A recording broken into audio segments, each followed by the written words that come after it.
हरे कृष्णा। बोलिए भगवान विष्णु की जय, लक्ष्मी मैया की जय। आइए सुनते हैं कार्तिक महात्म छठा अध्याय। नारद जी ने कहा, जब 2 घड़ी रात शेष रह जाए तब तिल, कुश, अक्षत, चंदन आदि लेकर शुद्ध होकर जलाशय पर जाए। नहर की अपेक्षा नदी में स्नान करने से 10 गुना फल मिलता है और नदी की अपेक्षा संगम पर स्नान करने से 10 गुना फल मिलता है और तीर्थ पर स्नान करने से इन सबसे दूना फल मिलता है।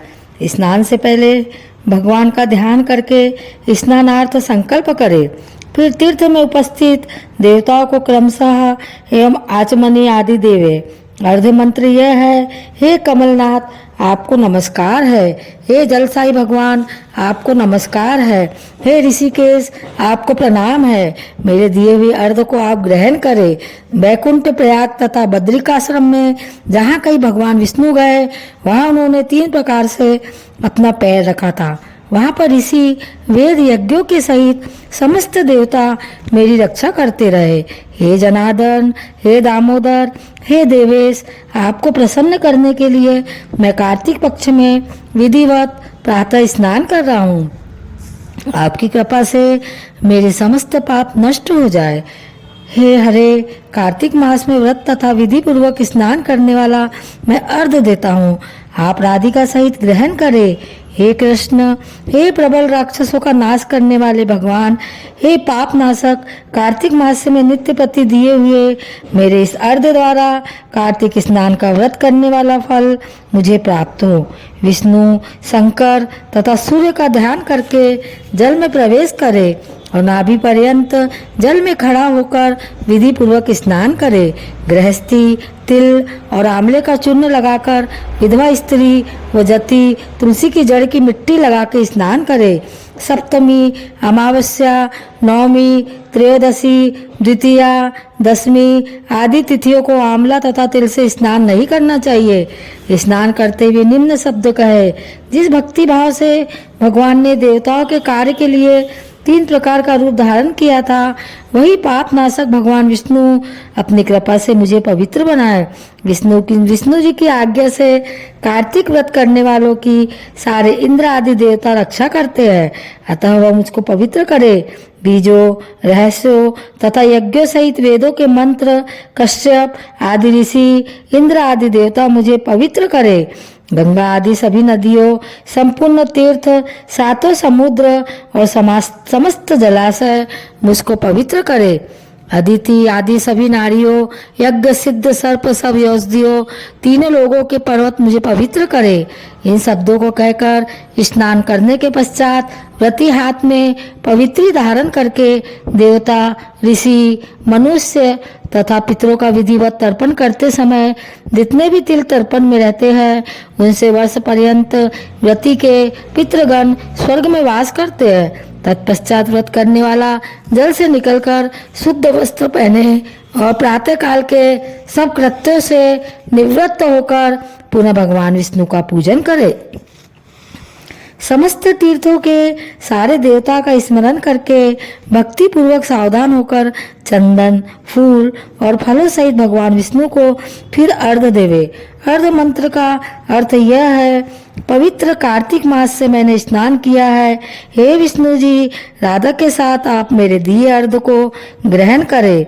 पश्चात चंदन, फूल और तांबूल आदि से वेद पाठी ब्राह्मणों का श्रद्धा पूर्वक पूजन करें और बार बार साष्टांग प्रणाम करें। ब्राह्मणों के दाएं पैर में तीर्थ रहते हैं, मुख में वेद और सारे अंगों में देवता निवास करते हैं। अपने कल्याण की कामना रखने वाले लोग न इनका अपमान करे न इनके विरोध करे। फिर एकाग्र चित्त से भगवान विष्णु की प्यारी तुलसी का पूजन करे, उनकी परिक्रमा करे तथा उनको प्रणाम करे। हे देवी, हे तुलसी, देवताओं ने ही प्राचीन काल से तुम्हारा निर्माण किया है और ऋषियों ने तुम्हारा पूजन किया है। हे विष्णु की प्यारी तुलसी, आपको प्रणाम है। आप मेरे सब पापों का नाश करो। इस प्रकार भक्ति पूर्वक जो लोग कार्तिक व्रत का अनुष्ठान करते हैं वह संसार में सुखों को भोगते हुए अंत में मुक्ति को प्राप्त करते हैं। सारे रोगों का नाश करने वाला, पापों को नष्ट करने वाला, मनुष्य को श्रेष्ठ बुद्धि देने वाला, धन आदि का साधन, मुक्ति और कोई उत्तम व्रत संसार में नहीं है। कार्तिक महात्म 7वां अध्याय। जय श्री कृष्णा। राधे राधे। आइए सुनते हैं कार्तिक महात्म का 7वां अध्याय। नारद जी बोले, हे राजन, कार्तिक मास में व्रत करने वालों के नियम सुनिए। यह मैं आपको संक्षेप में बतलाता हूँ। जो मनुष्य कार्तिक मास का व्रत करता हो वह सब तरह के आमिष, मांस, उर्द, राई, खटाई तथा मादक वस्तुओं का प्रयोग न करे। यह व्रत करने वाला दूसरे का अन्न ग्रहण न करे, किसी से द्वेष न करे तथा तीर्थ के अतिरिक्त अन्य कोई यात्रा न करे। देवता, वेद, ब्राह्मण, गऊ, व्रती, नारी, राजा तथा गुरुजनों की निंदा न करे। यह व्रत करने वाला दाल, तिल, पकवान व क्रय किया हुआ भोजन ग्रहण न करे, चुगली निंदा न करे। किसी भी जीव का मांस छूना, पान में चूना, नींबू, मसूर, बासी तथा झूठे अन्न का प्रयोग न करे। बकरी, गाय तथा भैंस के अतिरिक्त अन्य किसी पशु का दूध कभी भी प्रयोग में न लावे।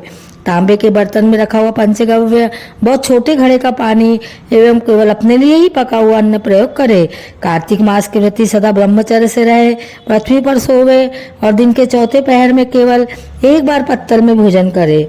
वह केवल नरक चतुर्दशी को तेल लगा सकता है, अन्य तिथियों में बिल्कुल नहीं। कार्तिक मास को व्रती मनुष्य सिंगाड़ा, प्याज, मट्ठा, गाजर, मूली इन सब वस्तुओं को बिल्कुल प्रयोग में न लावे। लौकी, मट्ठा, काशी फल, तरबूज इन सब वस्तुओं का कार्तिक मास का व्रती बिल्कुल सेवन न करे। मासिक धर्म वाली स्त्री से, चांडाल, पापी, ब्राह्मण, द्रोही और नास्तिकों से बिल्कुल बातचीत न करे। भगवान विष्णु को प्रसन्न करने के लिए अपनी शक्ति के अनुसार चांद्रायन आदि का व्रत करे और उपयुक्त नियमों का पालन कर दे। कार्तिक व्रत करने वाला मनुष्य प्रतिपदा को कुमड़ा, द्वितीया को कटहल, तृतीया को तारुणी स्त्री, चतुर्थी को मूली, पंचमी को बेल, षष्ठी को तरबूज, सप्तमी को आंवला, अष्टमी को नारियल, नवमी को मूली, दसवीं को लौकी, एकादशी को परवल, द्वादशी को बेर, त्रयोदशी को मट्ठा, चतुर्दशी को गाजर तथा पूर्णिमा को साग यह वस्तुएं प्रयोग न करें। आंवला का प्रयोग रविवार को न करे।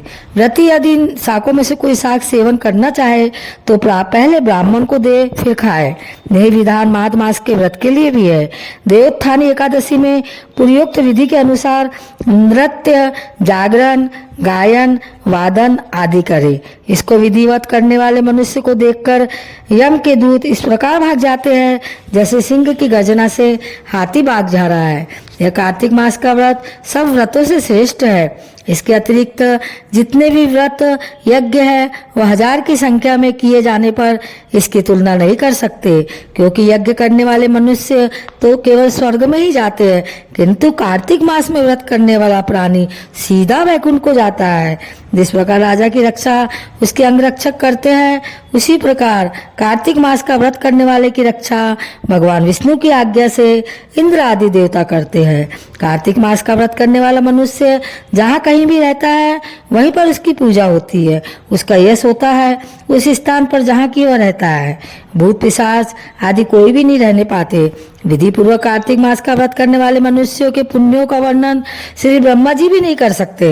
यह व्रत संपूर्ण पापों का नाश करने वाला, पुत्र, पौत्र और धन धान्य को बढ़ाने वाला है।